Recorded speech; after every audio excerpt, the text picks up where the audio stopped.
First junction நேயர்களுக்கு வாழ்த்துக்கள். ஈரான்கிட்ட போர் தொடங்கினா அமெரிக்கா வந்து கடுமையாக வீழ்ச்சி அடைஞ்சிக்கிட்டு வருதுங்கிறது இப்போ உலகத்துக்கெல்லாம் தெரிஞ்சு போச்சு. காரணம் வந்து எப்படியாவது இந்த போரை நிறுத்தணும்னு சொல்லி இப்போ ட்ரம்ப் துடிக்கிறாரு. அதுக்கு அவர் என்ன பண்ணார், வந்து 2 நாள் கெடு கொடுத்தாரு, அப்புறம் 5 நாள் கெடு கொடுத்தாரு, அப்புறம் 10 நாள் கெடு கொடுத்தாரு. அவர் கொடுத்தா 10 நாள் கெடு, கடைசி கெடு வந்து இந்த 2 நாளில் திங்கக்கிழமை முடியுது. இதுக்குள்ளே நீ முடிக்கலைன்னா லேசர் ஆயுதங்களை விட்டு இராணுவ வீரர்களை தரப்படையை விட்டு நான் வந்து ஈரானை வந்து காலி பண்ணிடுவேன், கற்காலத்துக்கு கொண்டு போயிடுவேன்னு சொல்லி மிரட்டுறாரு. ஆனால் இவருடைய மிரட்டலுக்கெல்லாம் பயப்படாத ஈரான் வந்து பதிலுக்கு வந்து எதிர்வினையை வந்து கடுமையாக கொடுத்துருக்குது. இவ்வளோ பெரிய கடுமையான எதிர்வினை கிடைக்குன்னு எதிர்பார்க்காத ட்ரம்ப் வந்து இப்போ அலறிக்கிட்டு இருக்கிறாரு. அப்படி இவர் என்ன தாக்குதல் கொடுத்தாரு, அதுக்கு எதிர்வினை ஈரான் என்ன கொடுத்துச்சு? 2 நாளில் வந்து ஈரானை வந்து அழிச்சிட முடியுமா, அல்லது ஈரான் வந்து 2 நாளில் வந்து இஸ்ரேலையும் அமெரிக்காவையும் அழிச்சிருமா? அதுக்கு வடகொரிய அதிபர் கொடுக்குற தெம்பு என்ன? இப்படி பல செய்திகளை தெரிஞ்சுக்கிறதுக்கு வாங்க செய்தி வீடியோக்குள்ளே போவோம். எல்லாருக்கும் தெரிஞ்ச விஷயந்தான், 2 நாளில் போரை முடிச்சிருவோம், ஈரானை கைப்பற்றி அங்கே உள்ள எண்ணெய்களையெல்லாம் ஆட்டையை போடுவோம்னு நினச்சி போன அமெரிக்காவுக்கு கடுமையான தோல்வி தான் கிடச்சிருக்குது. கிட்டத்தட்ட 5 வாரங்கள் 35-36 நாளாக அந்த போர் தொடர்ந்து நடக்குது. அமெரிக்காவில் உள்ள அதிகாரிகள்லாம் என்ன சொல்கிறாங்க, ஈரானில் உள்ள கடைசி ஒரு மனுஷன் இருக்கிற வரைக்கும் இந்த போர் நடக்கும், எங்களை நீ வெல்ல முடியாதுங்கிற சவால் விட்ட உடனே இந்த அமெரிக்கா நிலை குலைஞ்சு போயிருக்குது. இப்படிப்பட்ட நிலையில் இந்த ஈரானை மிரட்டுறதுக்கு தான் என்ன பண்ணுறாரு அமெரிக்கா டொனால்ட் ட்ரம்ப் வந்து ஒரு பெரிய குண்டை போடுறாரு. ஈரானுடைய ஒரு பிரம்மாண்டமான A1B1ங்கிற ஒரு பாலத்தில் பல மில்லியன் செலவில் கட்டப்பட்ட அந்த பாலத்தை நொறுக்கிட்டாரு.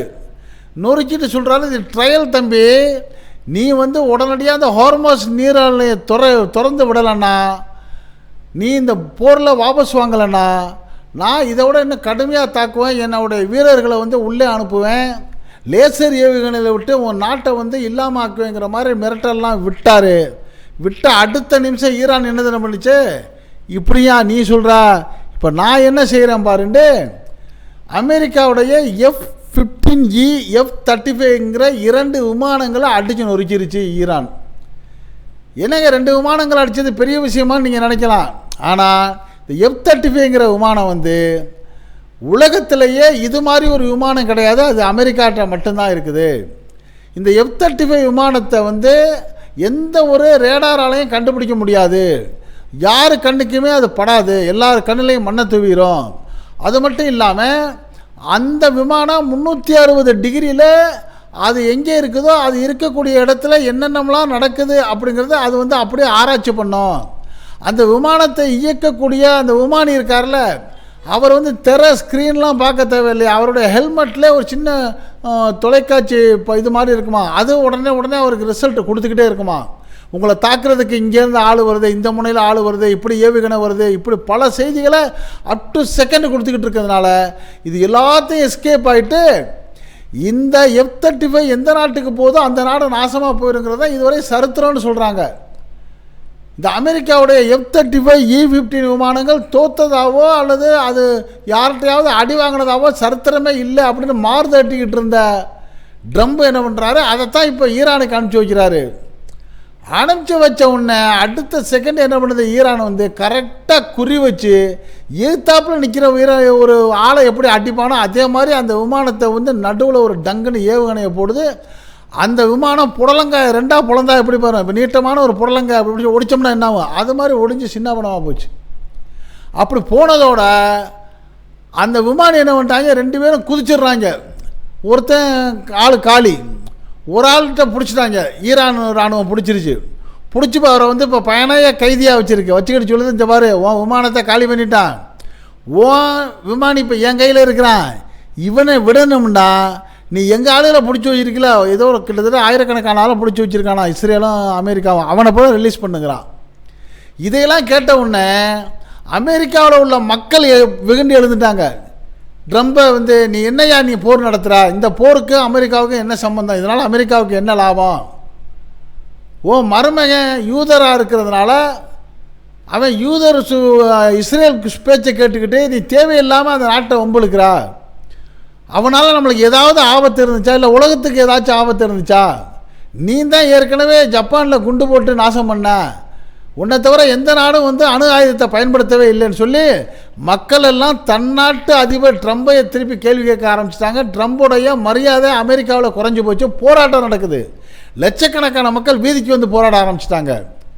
இன்னொரு பக்கம் அந்த அமெரிக்காவில் இருந்த உயர் அதிகாரிகள்லாம் என்ன பண்ணிட்டாங்க, தங்களுடைய பதவியை ராஜினாமா பண்ணுறாங்க. ஏன்னா நாங்கள் மனசாட்சி இல்லாமல் இப்படி நாங்கள் வந்து ஈரானை அடிக்க வேண்டியதாக இருக்குது, தேவையில்லாமல் இப்படி மனசாட்சி இல்லாத போருக்கு நாங்கள் தயார் இல்லைன்னு சொல்லி அமெரிக்காவுடைய இராணுவ உயர் அதிகாரிகள்லாம் என்ன பண்ண, கேன்ட்டு போகிறவங்களாம் என்ன பண்ணிட்டாங்க, தங்களுடைய ராஜினாமா கடிதத்தை கொடுத்துட்டு பதவி விலகுறாங்க. இதெல்லாம் ட்ரம்புக்கு மிகப்பெரிய பின்னடைவாக இருக்குது. சரி, அமெரிக்காவில் மட்டும்தான் இந்த பின்னடைவாக இருந்தால் இதே நிலைமை அங்கே இஸ்ரேல்லையும் இருக்குது. காரணம் வந்து இஸ்ரேல் இராணுவமும் அமெரிக்காவுடைய அந்த மத்திய கிழக்கில் உள்ள வளைகுடா பகுதியில் உள்ள அரபு நாடுகளில் இருக்கிற அமெரிக்க இராணுவ தளங்களில் இருந்துக்கிட்டு தான் இப்போ ஈரான் அடிக்கிறாங்க. அப்போ அந்த ஈரான் என்ன பண்ணுது, 12,000 கிலோமீட்டர் தூரத்தில் உள்ள அமெரிக்காவை அடிக்க முடியாதுல, அந்த அமெரிக்காவுடைய இராணுவ தளங்கள் இருக்கிற மத்திய கிழக்கு பகுதியில் அதுகள் அடித்து தோஸ்தம் பண்ணுது. அதை விட இஸ்ரேலை போட்டு கட்டும் தாக்கி இஸ்ரேல் நாசமாக போயிடுச்சு. கிட்டத்தட்ட பதிலடி தான் அது, குடுத்தாட்டிக்கு பதிலடி. நீ ஒரு அடி அடித்தா நான் 2 அடிங்கிற மாதிரி அடிக்குது. இஸ்ரேலுடைய தலைநகர் டெல்லவீவ் வந்து சுடுகாடு மாதிரி ஆயிடுச்சு. இப்போ இஸ்ரேலிய மக்கள்லாம் படையெடுக்க ஆரம்பிச்சிட்டாங்க. இஸ்ரேலுடைய அந்த பிரைம் மினிஸ்டர் இருக்கார்ல நெத்தன்யாகு, அவரை பார்த்து நீ என்னையா மனுஷன், உன்னால் நாங்கள்லாம் சாகிறோன்னு சொல்லி இப்போ மக்கள் வந்து அவருக்கு எதிராகவும் திரும்ப ஆரம்பிச்சிட்டாங்க. இப்போ அமெரிக்கா என்ன சொல்லுச்சு, ஈரானில் ஆட்சி மாற்றத்தை கொண்டு வந்துடுவோம், ஈரானில் உள்ள மக்களுக்கு அங்கே உள்ள அயத்துல்லா அலி கொமேனி ஆட்சியை பிடிக்கல, எதிராக போர் நடத்திக்கிட்டு இருக்காங்க, அதனால நாங்கள் ஆட்சி மாற்றத்தை கொண்டு வந்துடுவோம்னு சொல்லி தான் உள்ளே பூந்துச்சு. ஆனால் அப்படிப்பட்ட அந்த ஈரானில் உள்ள மக்கள்லாம் எங்களுக்குள்ள கருத்து வேறுபாடு இருக்கலாம், நல்லது கெட்டது இருக்கலாம், ஆனால் நாங்கள் வந்து உனக்கு சப்போர்ட் பண்ண மாட்டோம், நாங்கள் ஈரானுக்கு தான் சப்போர்ட் பண்ணுவோம்னு சொல்லி அயத்துல்லா அலி கொமேனிக்கு அவர் இறந்த உடனே தன் நாட்டில் உறுதியாக நிற்கிறாங்க. அவருடைய மகனுக்கு ஆதரவு கொடுக்குறாங்க. அமெரிக்கா நினச்சிச்சு ஈரானில் ஆட்சி மாற்றம் வருண்டு, ஆனால் இப்போ அமெரிக்காவில் தான் ஆட்சி மாற்றம் வருமோங்கிற ஒரு சூழ்நிலை இருக்குது.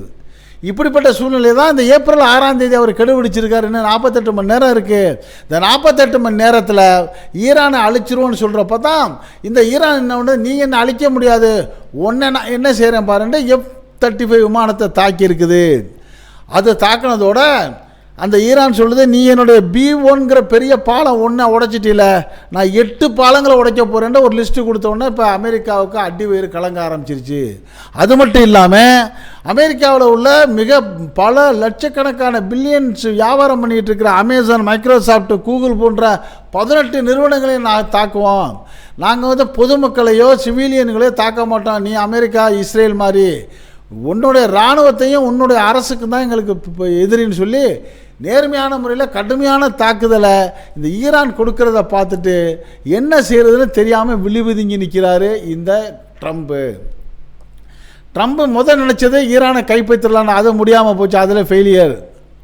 ரெண்டாவதாக என்ன பண்ணார், குறைஞ்சபட்சம் இந்த ஹோர்மோஸ் நீர் தளத்தையாச்சும் கைப்பற்றி நம்ம வந்து எல்லோரும் போகிற மாதிரி செய்வோன்னு பார்த்தா எல்லாரையும் விட்டுக்கிட்டு இருந்த ஈரான் வந்து இந்த அமெரிக்கா சண்டை போட்டோன்னே சுதாரிச்சுக்கிட்டு இனிமேல் நீ இந்த பக்கம் வரக்கூடாது, அமெரிக்காவோ இஸ்ரேலோ இந்த நீர்வழி தளத்தில் வந்தால் நொறுக்கி போட்டுருவோண்டா, நீனும் வரக்கூடாது, உனக்கு ஆதரவு கொடுக்கக்கூடிய ஆளுங்களும் வரக்கூடாது, மற்ற நாடுகள் வரலாம், நீ வந்தால் எங்கிட்ட கேட்கணும், பர்மிஷன் கேட்கணும், நான் டோல் போடுவேன், நான் டோல் போடுறத பணத்தை கட்டிட்டு தானே உள்ளே வரணும், அந்த பணமும் வந்து அமெரிக்கா டாலராக இருக்கக்கூடாது, சைனாவுடைய அந்த யூரோனுங்கிற அந்த டாலர் அந்த பணத்தை தான் கொடுக்கணுங்கிற ஒரு யுவான்கிற அந்த பணத்தை தான் கொடுக்குற கண்டிஷன் வச்ச உடனே இப்போ ட்ரம்புக்கு தோல்வி மேலே தோல்வி. 1வது தோல்வி 2 நாளில் முடிச்சிருவோன்னு நினச்சாரு, முடிக்க முடியலை.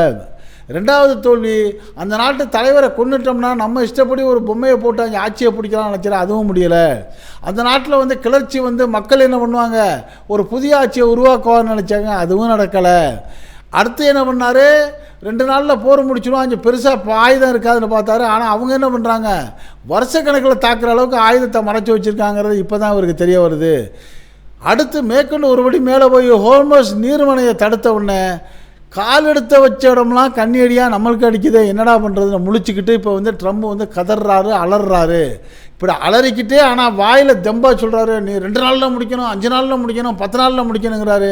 நீ என்னையா எனக்கு கெடுபிடிக்கிற? நீ தான் தேவையில்லாமல் போற ஆரம்பித்தா, நாங்கள் தான் நினச்சா முடிக்கணும், நாங்கள் முடிக்க மாட்டோம்.